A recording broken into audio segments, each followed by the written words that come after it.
श्री आदिनाथ नामधारी शिव भगवान ने संसार के समस्त जीवों को राग, द्वेष, मोह, माया से बाहर लाने और जन कल्याण के उद्देश्य से माता पार्वती जी को हठ योग का उपदेश दिया। एक मान्यता के अनुसार हठ योग विद्या को सर्वप्रथम गुरु श्री मत्स्येंद्रनाथ जी और गुरु श्री गोरक्षनाथ जी ने भगवान श्री आदिनाथ शिव जी के श्रीमुख से जीवन किया था। हठ योग शब्द ह यानी हकार सूर्य नाड़ी और ठ यानी ठकार चंद्र नाड़ी से मिलकर बना है, जिसका उद्देश्य इन दोनों विपरीत नाड़ियों को संतुलित करके प्राण को सुषुम्ना नाड़ी में प्रवाहित करना है, जिससे कुंडलिनी शक्ति का जागरण होता है। जबकि राजयोग आत्मानुशासन और कल्याण का मार्ग है। महर्षि पातंजलि जी, जिसको योग विद्या के जनक के रूप में माना जाता है, उन्होंने ही अपने योग सूत्रों में अष्टांग योग के माध्यम से राजयोग को दर्शाया है। राजयोग का मुख्य उद्देश्य मन को वश करके चेतना की सर्वोच्च अवस्था और समाधि की प्राप्ति करना है। इसी तरह से देखा जाए तो हठ योग राजयोग के लिए शरीर और मन को तैयार करने वाला एक प्रारंभिक और सहायक मार्ग है।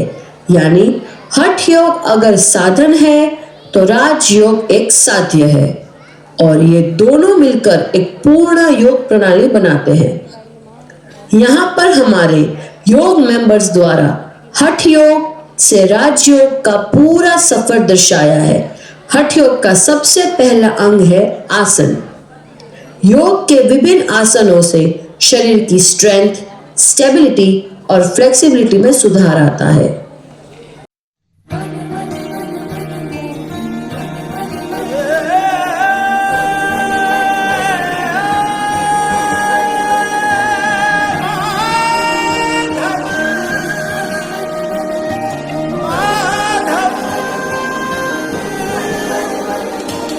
मनमोहन है माधव तू, जीव तर तारू। मनमोहन है माधव तू, जीव तर तारू। तारा मार्ग नो एकल प्रवासी हूँ, मारी नदी नो तू सागर। आखू जग तू तारो निवासी हूँ, ना हूँ मीरा के नगर। मारी नैया नो आत्म खलासी तू काना। मनमोहन है माधव तू, जीव तर तारू। मनमोहन है माधव तू, जीव तर तारू।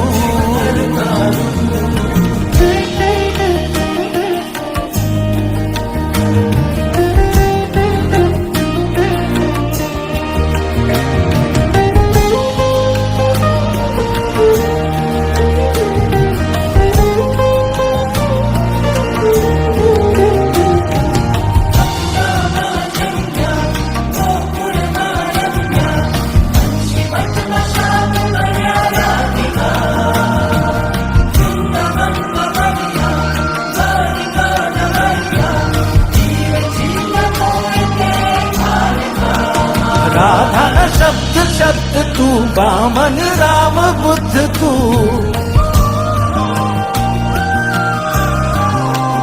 राधा न शब्द शब्द तू, बामन राम बुद्ध तू।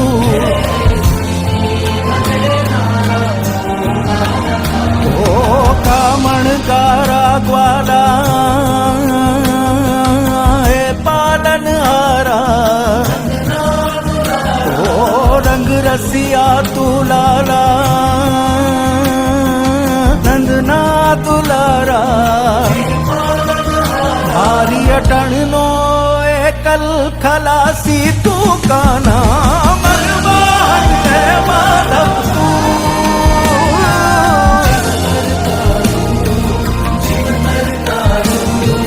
मनमोहन है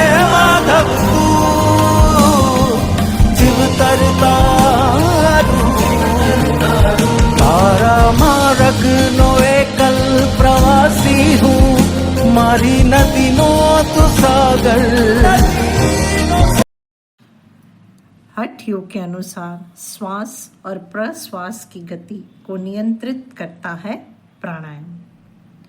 हमने यहाँ नाड़ी शोधन और भस्त्रिका प्राणायाम को प्रदर्शित किया है।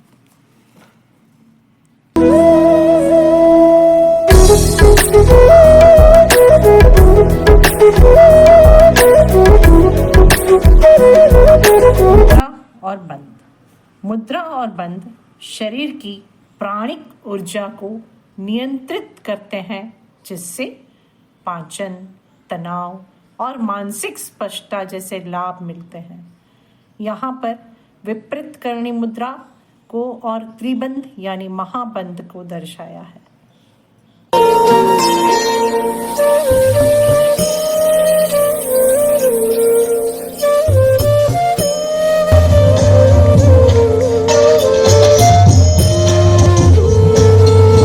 नादानुसंधान शरीर की चेतना को आंतरिक ध्वनियों पर एकाग्र करके आत्म साक्षात्कार की ओर ले जाने वाली ध्यान विधि है।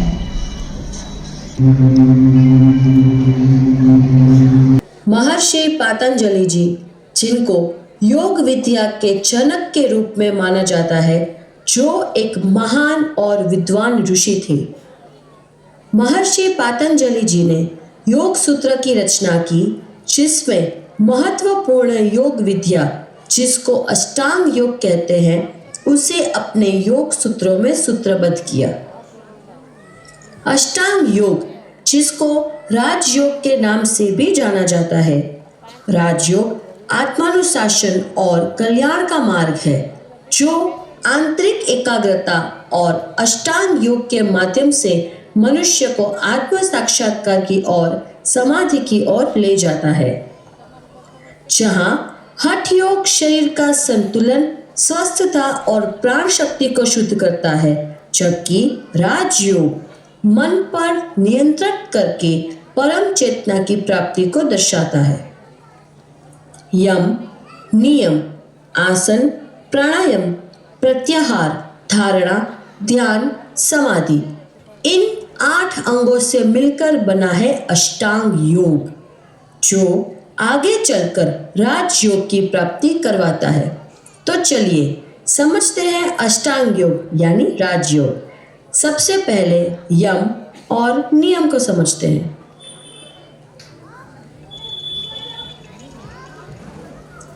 मैं पूरी दुनिया अपनी मुट्ठी में करना चाहती हूँ।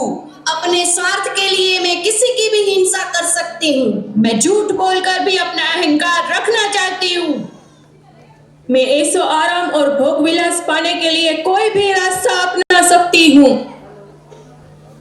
नहीं नहीं बच्चों, जैन दर्शन और योग सूत्र के अनुसार हमें अपने जीवन में यम और नियम का पालन करना चाहिए।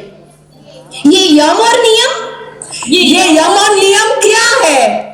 जैन दर्शन और योग दर्शन के अनुसार 5 यम और 5 नियम बताए गए हैं। सत्य, अहिंसा, अस्तेय, ब्रह्मचर्य और अपरिग्रह जैसे 5 यम, और सोच, संतोष, तप, स्वाध्याय और ईश्वर प्रणिधान जैसे 5 नियम बताए गए हैं, जिनका पालन करने से हम अष्टांग योग में आगे बढ़कर अंतिम लक्ष्य तक पहुंच सकते हैं। तीसरा अंग है आसन।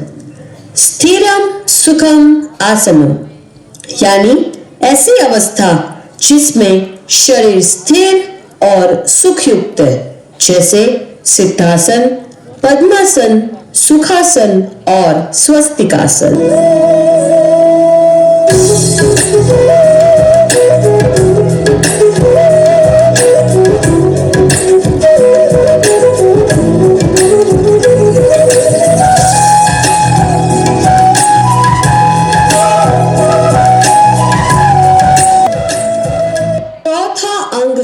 प्राणायाम। आसनों की सिद्धि हो जाने पर श्वास और प्रश्वास की गति का रुक जाना ही प्राणायाम है। योग सूत्र में बाह्य वृत्ति, अभ्यंतर वृत्ति और स्तंभ वृत्ति जैसे प्राणायाम का उल्लेख मिलता है।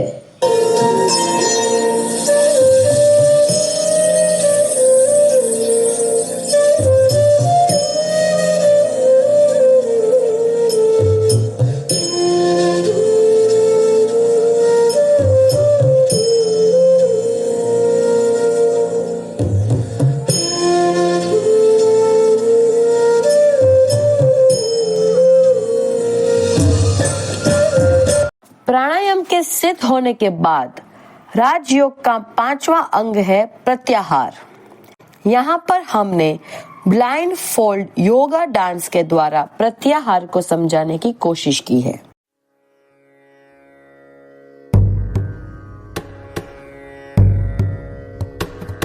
नमामि शमीशान निर्वाण रूपम् विभुं व्यापकं ब्रह्मवेद स्वरूपम् निजं निर्गुणं निर्विकल्पं निरीहम् चिदाकाशमाकाशवासं भजेऽहम्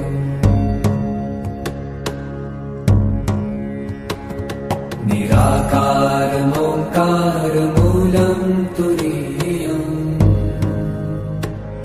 गिराज्ञानगोपीतमीशं गिरीशम् करालं महाकालकालं कृपालुम् गुणागारसंसारपारं नतोऽहम्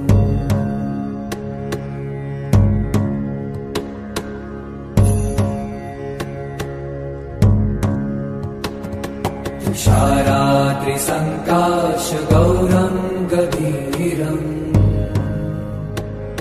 मनोभूतकोटिप्रभाश्रीशरीरम् स्फुरन्मौलिकल्लोलिनी चारुगङ्गा लसद्भालबालेन्दुकण्ठे भुजङ्गा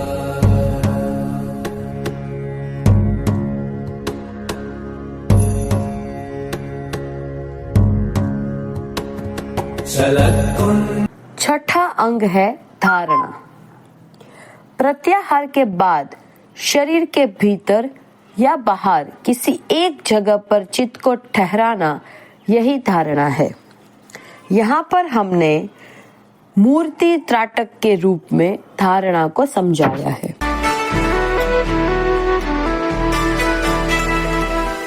कई जन्म बाधे तपस्या के धागे, किसी और संग कान्हा नेहा न लागे, नेहा न लागे। मेरी ओर देखो हे गिरधारी, मेरी ओर देखो हे गिरधारी। पलक में पिरो लूं छवि में तिहारी, पलक में पिरो लूं छवि में तिहारी। जरा पास बैठो हे रमण बिहारी। अष्टांग योग के अंतिम दो अंग है ध्यान और समाधि। ध्यान उस एकाग्रता का एक सतत निर्बाध प्रवाह है जो धारणा की विस्तारित अवस्था है, जो पतंजलि जी के राजयोग के अनुसार सर्वोच्च अवस्था समाधि तक ले जाता है, जहां साधक का बाहरी दुनिया का बोध समाप्त हो जाता है।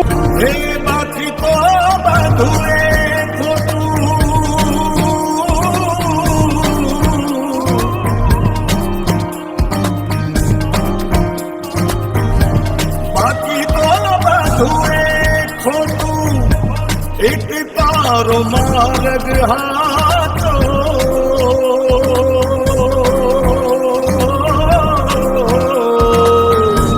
बाकी तो बधुए खोटू। एक तारो मार्ग हाथो, माया के चादर ओढ़ी। मेरे कछु नहीं जीव हो अधीरो ने व्याकुल थईले, पानी रे कछु नहीं जीव।